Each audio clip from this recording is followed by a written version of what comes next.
Imagine, tu es sur un site e-commerce et tu vois une montre trop belle affichée à 299 € juste à côté d'un 599 € barré. Ce que tu vas probablement te dire, c'est que c'est une très bonne affaire et que tu as plutôt intérêt à acheter. Mais en réalité, ce prix barré, c'est souvent une illusion marketing qui est orchestrée par les marques et c'est ce qu'on appelle le prix d'ancrage. Et aujourd'hui, je vais te montrer comment ce concept influence nos décisions et comment tu peux l'utiliser dans tes campagnes. Salut à tous et bienvenue dans ce nouvel épisode des concepts marketing.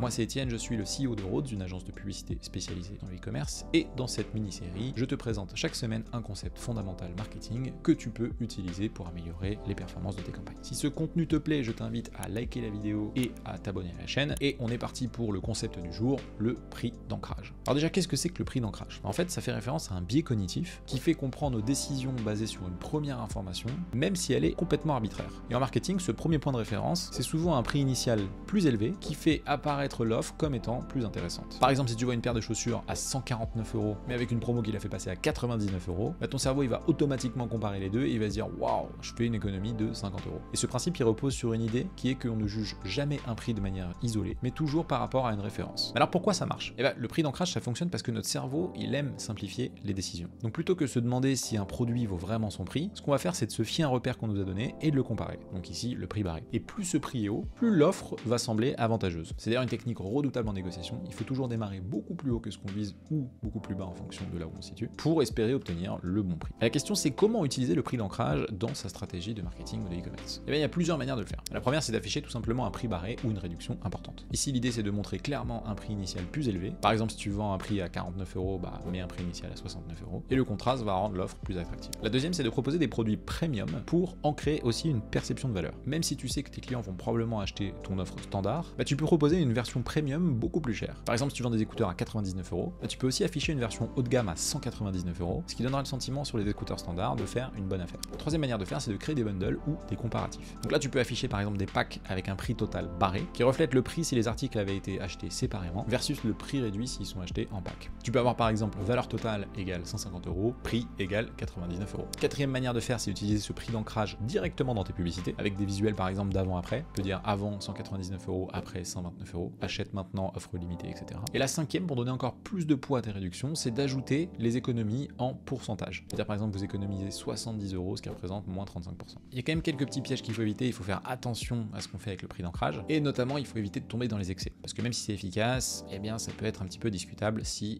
on tombe dans le mensonge. La première chose à faire, c'est d'éviter évidemment les faux prix barrés. Je crois d'ailleurs que c'est puni par la loi. Parce que si ton produit n'a jamais été vendu au prix affiché, ça peut être perçu comme de la manipulation, voire du mensonge. Et aussi la deuxième chose, c'est de ne pas surutiliser le prix d'ancrage. Pourquoi? Eh bien parce que si tu fais moins 90% sur tes produits ou que tous tes produits sont en réduction, eh bien ça perd évidemment de son effet. L'idée c'est de l'utiliser avec parcimonie pour que chaque utilisation soit efficace. En conclusion, le prix d'ancrage est une technique assez puissante pour augmenter la perception de valeur de tes produits, mais surtout pour booster ton taux de conversion. Parce qu'une personne va toujours plus facilement passer à l'action si elle pense faire une bonne affaire que si c'est juste une vente standard. Donc en intégrant le prix barré à ta stratégie de pricing, tu peux créer une expérience d'achat plus engageante pour tes clients. Voilà, c'est tout pour le concept du jour. Si tu as trouvé ce contenu utile, n'hésite pas à mettre un like, un commentaire et à t'abonner à cette chaîne. Et on se retrouve la semaine prochaine pour un nouveau concept marketing. C'était Étienne. Ciao.